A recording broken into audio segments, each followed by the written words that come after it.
అరే హరీష్ రావు మోటార్ వైండింగ్లో కూర్చున్నాడేంది? Motor winding shop ఇది.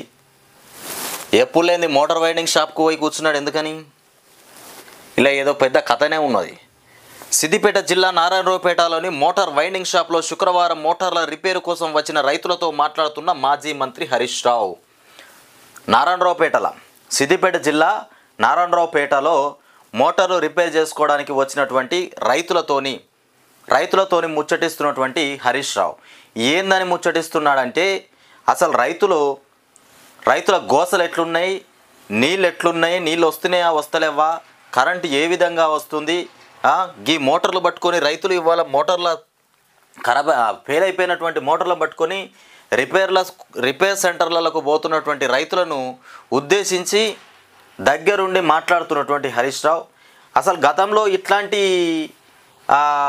మోటార్ వైండింగ్ల షాపుల దగ్గరకు పోయి కూర్చుండి మాట్లాడినటువంటి వార్తలు అయితే మనం ఎప్పుడు చూడలే. ఎందుకంటే అంత దూరం రాలే, రైతులకు అంత సమస్య రాలే. ఇవాళ రైతుల మోటార్లు కాలిపోయేటువంటి పరిస్థితి నెలకొన్నది. అంటే అక్కడ నీళ్లు లేవు, ఒకటి కరెంటు కూడా పేస్ కూడా కరెక్ట్ లేదంట. కరెంటులో లో వోల్టేజ్కి మోటార్లు మళ్ళా కాలుతున్నాయి. వోల్టేజ్ తక్కువగా ఉండడం వల్లనే ఈ మోటార్లు మళ్ళా కాలుతున్నాయట. రేవంత్ రెడ్డి ముఖ్యమంత్రి గారు మిమ్మల్ని నమ్మి ఓటేసినందుకు ఇది ఏం కర్మనో అర్థం కావట్లేదు. కాంగ్రెస్ పార్టీ అధికారంలోకి వస్తే బతుకులు మారిపోతాయి అనుకున్నామే కానీ గిట్లా మోటార్ సెంటర్ల పోంటి, రోడ్ల పోంటి, ఎండిపోయిన పొలాలను చూస్తామని ఇట్లాంటి ఆలోచనలు వస్తే అసలు మేము ఓటేయకపోదు అనేటువంటి మైండ్ సెట్తో ఉన్నారు ప్రజలు. గింత ఘోరమా? ఇవాళ ప్రజలు ఆవేదన ఎవరికి చెప్పుకోవాలో అర్థం కానటువంటి పరిస్థితి. ఎండిపోయిన పొలాలు, కాలిపోయిన మోటార్లు, ఈ కరెంటు చక్కగా రాక కాలిపోతున్నాయి. కరెంటు చక్కగా రాకనే మోటార్లు గాలిపోతున్నాయి. కరెంటు కాటుకు మరో రైతు మృతి. ట్రాన్స్ఫార్మర్కు ఫ్యూజ్ వైర్ వేస్తుండగా ఘటన. సిరిసిల్ల జిల్లా కొండాపూర్లో విషాదం చోటు చేసుకుంది. ఇక ఎప్పుడొస్తుందో తెలియని కరెంటుతో ఆగమైపోతున్నాం. ఈ కరెంటు అసలు ఎప్పుడొస్తుందో తెలియదట. వచ్చినప్పుడే సడన్గా బోర్ పెట్టాలి. పోయిందంటే మళ్ళీ కథం. బోర్ పెట్టినావా, ఇంటికి పోయినావా, మళ్ళీ ఎప్పుడు పోతుందో తెలియదు. ఇంటికి వచ్చి రైతు ఇంత పల్లెంలో అన్నం పెట్టుకొని తినంగానే కరెంటు మళ్ళీ వచ్చిందంటే మళ్ళీ ఉరకాలి బండేసుకొని. ఒకట్లా అయిపోయింది ఇవాళ ఈ ప్రభుత్వం చేస్తున్నటువంటి కథ ఈ రకంగా ఉన్నది ప్రజలరా. లో వోల్టేజ్కి మోటార్లు మళ్ళా కాలుతున్నాయి. ఒక్కసారి రిపేర్కు 10,000 దాకా ఖర్చు అవుతున్నది. కేసీఆర్ టైంలో నీళ్లకు కరెంటుకు రంది లేకుండే. కేసీఆర్ టైంలో అసలు నీళ్లకు కరెంటుకు రందే లేకుండే. ఇవాళ మొత్తం రందే. ఇక బోనస్ లేకపోయే, ఉన్న రైతు బంధు రాకపాయే. ఇక బోనస్ ఏదో వడ్ల మీద ఇస్తానన్నాడు, అది లేకనే పాయే.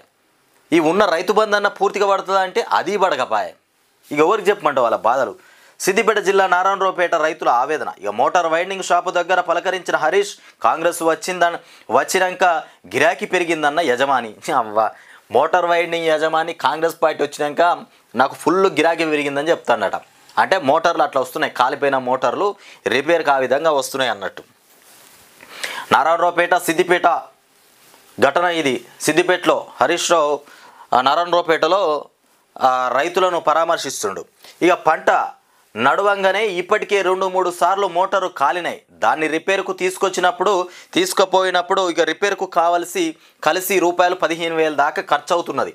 ఇక తాపకు కరెంటు పోతున్నది. ఇక ట్రిప్పులు కరెంటుతో తిప్పలవుతున్నది. సాయంత్రం 5 గంటలకు పోయి రాత్రి 11 గంటలకు వస్తున్నది. ఇక నీళ్లకు కూడా గోస అవుతున్నది. ఇక పంటలు ఎక్కడికక్కడ ఎండిపోతున్నాయి. కేసీఆర్ సార్ ఇప్పుడు ఉన్నప్పుడు నీళ్లకు కరెంటుకు టెన్షన్ లేకుండా ఇప్పుడు రైతు బంధుకు కూడా వస్తలే. ఇక కాంగ్రెస్